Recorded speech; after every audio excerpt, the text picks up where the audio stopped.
सभी को हर हर महादेव। प्रभु भक्तों, महाशिवरात्रि का ये महान पर्व हम हर साल बड़े धूमधाम से हम भगवान शिव के श्री चरणों में अनेक दीपक जलाते हैं। साथ ही अनहद नाद ध्वनियों के माध्यम से भगवान शंकर की आराधना करते हैं और इसी के साथ साथ भगवान शिव के शिवलिंग पर हम जल अर्पित करते हैं।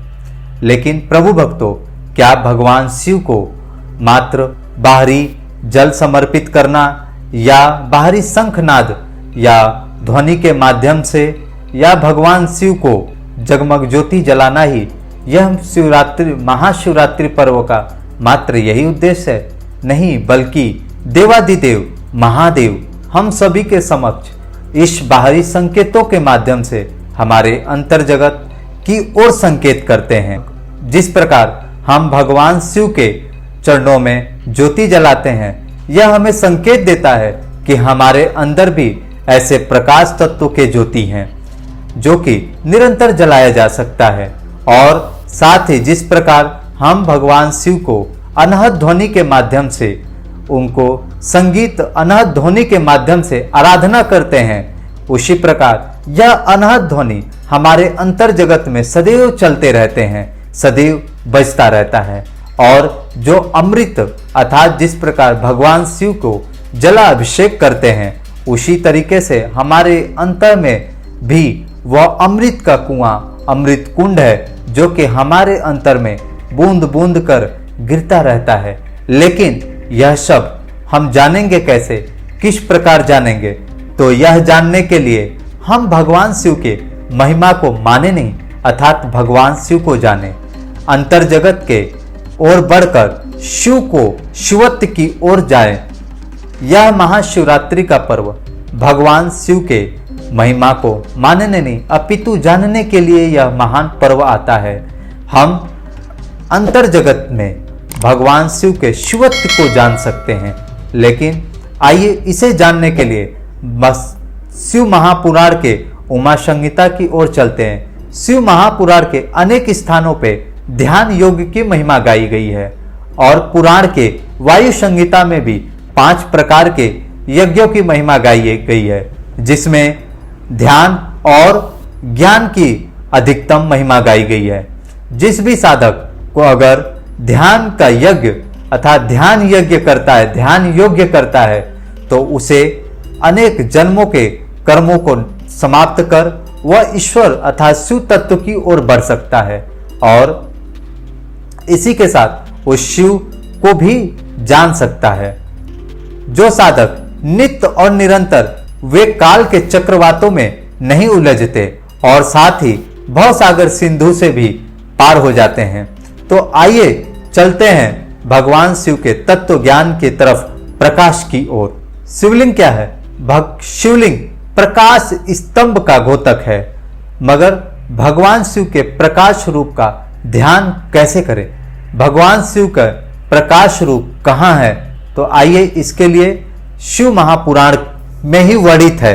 परमात्मा हृदयस्थो हि सर्व प्रकाशते हतपत पीठिका मध्य ध्यान ज्ञान पूज्यते। अर्थात पार ब्रह्म परमात्मा सबके हृदय में प्रकाशित है। हृदय स्थल के मध्य ध्यान द्वारा उनकी आराधना की जाती है। अब यदि शिव जी की बात करें तो भगवान शिव का तत्व निराकार ब्रह्म है और निराकार ब्रह्म का प्रतीक रूप यह पिंड है। अब जरा लिंग पर विचार करें तो लिंग शब्द का शाब्दिक अर्थ होता है प्रतीक। इस संसार में शिवलिंग जो कि शिव और लिंग के योग से बना है, जिसका अर्थ हुआ कि निराकार ब्रह्म का प्रतीकात्मक स्वरूप, माने शिव के अक्षर रूप देह के प्रतीकात्मक स्वरूप शिवलिंग है। भगवान शिव के इस शिवलिंग को ज्योतिर्लिंग कह के भी महिमा मंडित किया गया है। इसीलिए शिवलिंग स्थूल रूप में मात्र पिंड का प्रतीक रूप है, परंतु यह ब्रह्म के प्रकाश रूप का घोतक है। परंतु आज आवश्यकता है कि शिवलिंग के अनेक अनसुनी गलत धारणाओं को खंड खंड करने की, जिससे कि वर्तमान और भविष्य का समाज वास्तविक रूप से अवगत हो सके। पीठिका पृथ्वी का प्रतीक रूप है। स्कंद पुराण में आता है कि पृथ्वी तस्य पीठिका, उस पर रखा पिंड ज्योति प्रकाश स्वरूप का घोतक है। इस पीठिका और पिंड के संबंध को आइए एक उदाहरण के माध्यम से समझते हैं। मिट्टी का दीपक यानी पीठिका और दीपक में जलती प्रकाश यानी कि उस शिव तत्व यानी कि पिंड का प्रकाश घोतक शिव का तत्व रूप प्रकाश का प्रतीकात्मक चिन्ह है। शिवलिंग अर्थात ज्योतिर्लिंग। यह ज्योतिर्लिंग कहीं बाहर नहीं, हमारे इस काया रूपी मंदिर के अंदर है। जो भी व्यक्ति अपने अंदर के इस शिवलिंग ज्योतिर्लिंग की पूजा करता है, उसके जन्म जन्म के पाप कट जाते हैं। इस परम ज्योति को प्राप्त किया कैसे जाए? तो आइए इसके लिए भी एक प्रश्न उठता है कि क्या भगवान शिव को ही त्रिनेत्रधारी कहा गया है? यह भगवान शिव का तीसरा नेत्र हमें संकेत करता है कि हमारे अंतर में भी इस प्रकार एक तीसरा नेत्र है जो कि छिपा हुआ है। हम सभी के आज्ञा चक्र पर एक तीसरा नेत्र है। यह नेत्र जन्म से ही बंद रहता है। इसीलिए भगवान शिव का तीसरा नेत्र जो कि जागृत है, हमें प्रेरित करता है कि हम भी अपने अंतर के इस प्रकाश अर्थात तीसरे नेत्र को जागृत करके उस प्रकाश तत्व का दर्शन करें। और जैसे ही हमारा यह तीसरा नेत्र खुल जाता है, हम ईश्वर शिव तत्व के उस प्रकाश स्वरूप का दर्शन कर पाते हैं। हमारे अंदर में समाई उस ब्रह्म सत्ता जो कि प्रकाश स्वरूप में है, उसका हम साक्षात्कार भी कर पाते हैं। भगवान शिव के बाहरी पूजन से कई गुना अंतर जगत के पूजन की महिमा है। अंतर जगत में ज्योतिर्लिंग के रूप का ध्यान करें और भगवान शिव के तत्व में जाकर असली शिवरात्रि मनाएं। और इस शिवरात्रि हम भगवान शिव के उस तत्व को जानें।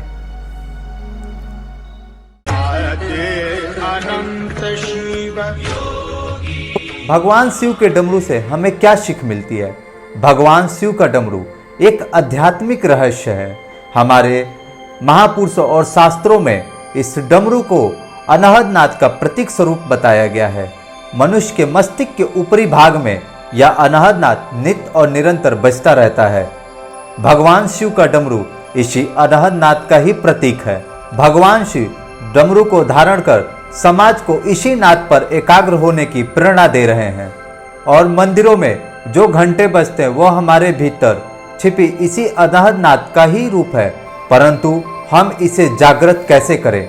क्योंकि यह अनहद नाद अनियंत्रित मन को एकाग्र करने का सबसे उत्तम युक्ति है। शिव संहिता में भगवान शंकर कहते हैं कि न नाद सदृशो लयः। एक बार भगवान शिव और मां पार्वती के बीच एक संवाद चल रहा था। उस संवाद में भगवान शिव कहते हैं कि हे देवी, अगर एक ध्यानी पुरुष नित्य और निरंतर प्रतिदिन वह सुखद आसन में बैठकर ध्यान करता है, तो जैसे ही उसका ध्यान प्रगाढ़ होने लगता है, तब उसे उसके अंतर में अनहद ध्वनि प्रकट होती है। और इस अनहद ध्वनि के अनेक प्रकार के वाद्य यंत्रों का उसे अपने अंतर में ही ध्वनि सुनाई देती है, जैसे कि बांसुरी, शंख, नगाड़े इत्यादि प्रकार के वाद्य यंत्रों का उसे स्वर सुनाई देता है। तब मां पार्वती प्रश्न करती हैं कि हे प्रभु, क्या यह नाद ओमकार अक्षर मंत्र है या कोई शब्द? या तब भगवान शिव कहते हैं कि नहीं देवी, यह मेरा ओमकार मंत्र नहीं, ना तो यह कोई शब्द है, ना अक्षर है, ना यह कोई मंत्र है। यह अनहद है, यह निरंतर बजता ही रहता है। यह अनहद नाद बिना आघात का ही प्रकट होता है, लेकिन इसका उच्चारण किए बिना ही चिंतन होता है। हे देवी, जो ध्यानी इसका अनुसरण करते हैं वह काम और मृत्यु को जीतकर इस संसार में स्वच्छंद रूप से विचरण करते हैं। जो संसारी इस अनहद नाद का ज्ञान नहीं कर पाते, वह इस संसार में काल चक्र के चक्र में ही बंधे रह जाते हैं। इसलिए हमें आवश्यक है कि भगवान शिव के डमरू के उन रहस्यों को जानें और जानने के साथ साथ भगवान शिव के तत्व स्वरूप को भी जानें, क्योंकि जब तक भगवान शिव के तत्व स्वरूप का ज्ञान हमें नहीं प्राप्त होगा, तब तक हम उनके इस डमरू के आध्यात्मिक रहस्यों को नहीं समझ पाएंगे। इसीलिए इस महाशिवरात्रि का पर्व हमारे जीवन में सबसे बड़ी चीज है, शिव को माने नहीं अपितु शिव के शाश्वत स्वरूप को जाने।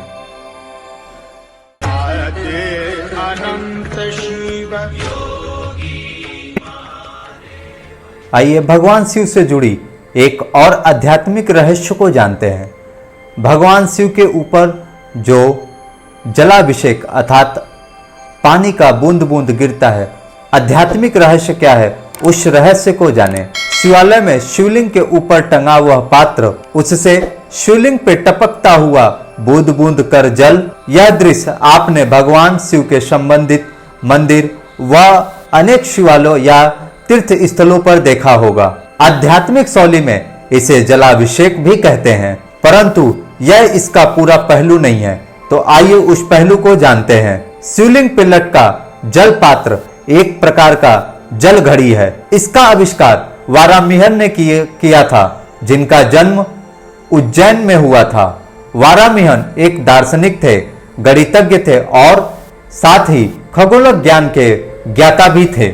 जब वारामिहन ने इस अद्वितीय घड़ी का आविष्कार किया, तब उन्होंने इसे काशी में भगवान शंकर के शिव मंदिर में एक पुजारी को सौंपा और भगवान पुजारी ने इस घड़े को भगवान शिव के शिवलिंग के ऊपर इसे लगा दिया और यह सोचकर लगाया कि इसी तरीके से भगवान शिव का जलाभिषेक भी होता रहेगा।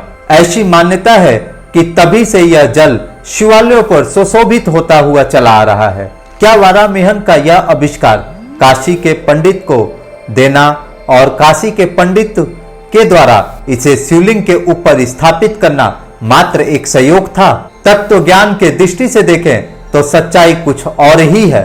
कारण कि यह जो नया नमूना है, यह अपने आप में ही एक आध्यात्मिक दृष्टिकोण को शैली करती है। इसका बनावट ही हमें उस आध्यात्मिकता की ओर खींचती है। इसी से अनुमान लगाया जा सकता है कि पुजारी जी को तत्व का ज्ञान अवश्य ही होगा, तभी तो सूक्ष्म जगत के ज्ञाता और अंतर जगत के दिव्य अनुभूतियों के साक्षी होंगे। वास्तव में यह घटिका यंत्र अंतर जगत के अनुभवों का संचित चित्रण है। हमारे सूक्ष्म जगत में सिर के ऊपरी भाग सिरा भाग में एक स्थल है, जिसे हम ब्रह्मरंध्र या सहस्त्र दल कमल या सहस्त्र चक्र कहते हैं। अलग अलग ग्रंथों में इसे विभिन्न प्रकार के उपमाओं से अलंकित किया गया है। कहीं पर इसे अमृत का कुआं तो कहीं उल्टा कमल और ध्यानी के दृष्टि से इसे उल्टा घड़ा भी कहते हैं, जिसमें एक धार या बूंद बूंद कर अमृत टपकता रहता है। ब्रह्म ज्ञान के विधि से इसका रसपान किया जा सकता है। तभी तो ब्रह्मानंद जी ने कहा, गगन बीच अमृत का कुआं सदा झरे सुखकारी रे।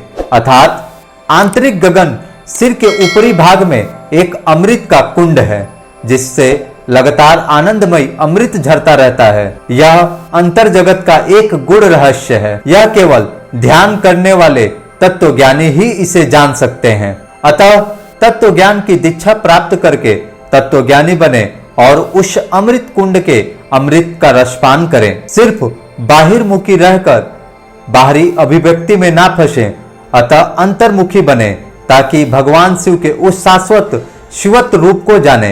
क्योंकि जब तक भगवान शिव के उस शाश्वत शिवत्व रूप से हम जुड़ नहीं पाते, तब तक हमें इस अमृत के कुंड अर्थात जो अमृत है उसका हम रसपान नहीं कर पाते।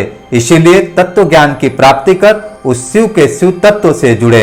यह जो महाशिवरात्रि का पर्व है, यह हमें यही संदेश देता है कि हम उस शिव के तत्व से जुड़े, जो भगवान शिव के ऊपर जलाभिषेक का यह बूंद बूंद करके टपकना हमें यही संदेश देता है कि हमारे अंतर में भी अमृत का एक ऐसा कुंड है, सहस्त्र चक्र है, जहां से निरंतर वह अमृत बूंद बूंद कर टपकता रहता है, जिसका रसपान कर साधक या ध्यानी उस शिव तत्व में विलीन होते हैं। तो आइए हम भी उस शिव तत्व अर्थात इस शिवरात्रि के महापर्व पर शिव तत्व के तरफ बढ़े।